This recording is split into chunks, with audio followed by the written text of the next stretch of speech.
Video को like करके आगे शेयर जरूर कर देना। छोटे छोटे अंगारों को बर्दाश्त करने की ताकत नहीं, अपने हाथों से जलाए हुए चूल्हे की अंगारों को बर्दाश्त करने की ताकत नहीं। जिसको 3000 साल तक कादिर क़य्यूम अल्लाह अकबर क़हार और जब्बार ने दहकाया हो और फिर वो सुर्ख होकर सफेद हो जाए, सफेद होकर के वो सिया हो जाए। बताओ हम में आप में ताकत है? नहीं ताकत है। मगर आज का मुसलमान इन बातों को सुनकर नजरअंदाज कर रहा है, इन बातों को सुनकर नौजवान नजरअंदाज कर रहे हैं। कौन है जिसके कानों में जू रेंगती है? अल्लाह अकबर। इन बातों को सहाबा सुनते थे तो उनकी आंखों में आंसू खौफे खुदा की वजह से जारी हो जाते थे, वो रोने लगते थे, वो गिरिया वो जारी करने लगते थे। कुछ लोग तो बेहोश हो जाते, बेहोश होकर जमीन पे गिर जाते। कुछ लोगों का हाल ये था, अल्लाह अकबर, वो एक महीने तक अजाब का जिक्र सुन करके जो है वो बीमार पड़ जाया करते थे। लोग उनकी इयादत के लिए आया करते थे। हम जलसों में कितना सुनते हैं अल्लाह अल्लाह, मगर याद रखें जिस दिन मौत की ये तलवार हमारे जिस्म और रूह के रिश्ते को मुनक़ते कर देगी, काट देगी, और उस दिन वो जहन्नम का दहकता हुआ अज़ाब हम अपनी आंखों से देखेंगे। उस वक्त अल्लाह के अज़ाब से लोग पनाह मांगेंगे, लेकिन उस वक्त तो कोई पनाह मिलने वाली नहीं है। मौत के बाद सबके लिए तौबा के दरवाजे बंद हो जाते हैं। मेरे भाइयों मुझे बताओ, आखिर हम कौन सा गुनाह नहीं करते? अल्लाह के रसूल अलैहिस्सलाम की बात आई तो मुझे एक हदीस याद आई। मेरे सच्चे रसूल ने फरमाया, वो दिन क्या दिन होगा जिस दिन कुछ लोगों का हाल ये होगा कि सबसे कम और सबसे हल्का अज़ाब जहन्नम में जिसको दिया जाएगा वो ये कि उसके पैरों में आग की जूतियां पहनाई जाएगी। किसने कहा? अल्लाह के रसूल ने कहा।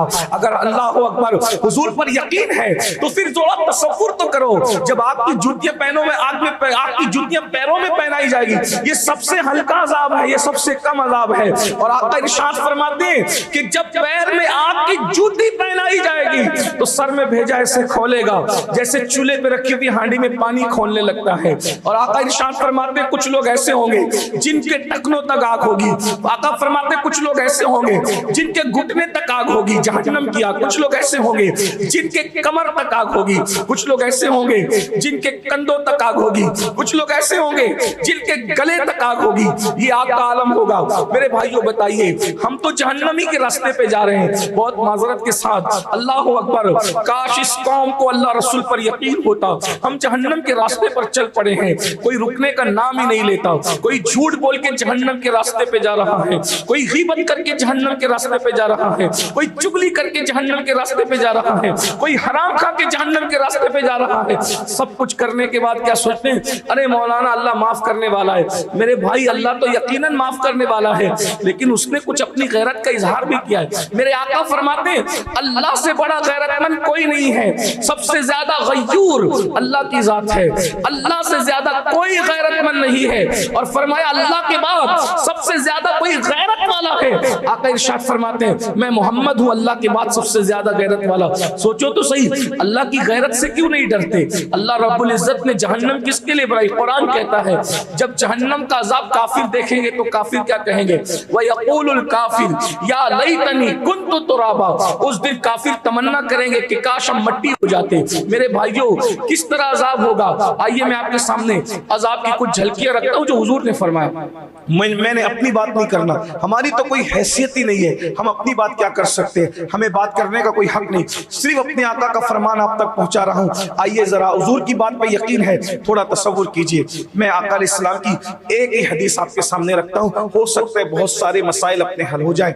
अल्लाह के रसूल अलैहिस्सलातु व तस्लीम आका फरमाते हैं, इस हदीस पर मैं समझता हूं कि उम्मत की अक्सरियत मुत्तफिक है। इस हदीस का शायद मेरे इल्म के मुताबिक किसी ने अब तक इनकार नहीं किया, सब इस हदीस को मानते हैं। आइए, एक इबादत है जिसको नमाज कहते हैं। नमाज छोड़ने पर अल्लाह के रसूल अलैहिस्सलाम का फरमान है, जो नमाज छोड़ेगा अल्लाह उसको 12 मुसीबतों में गिरफ्तार कर देगा।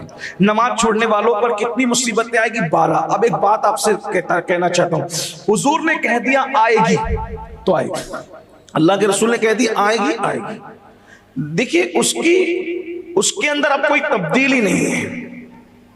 अब हम जो कहते हैं ना मुसीबत मुसीबत मुसीबत, ये अल्लाह के रसूल की जबान से भाइयों, उनकी उंगली का इशारा हो जाए तो चांद टुकड़े हो जाए।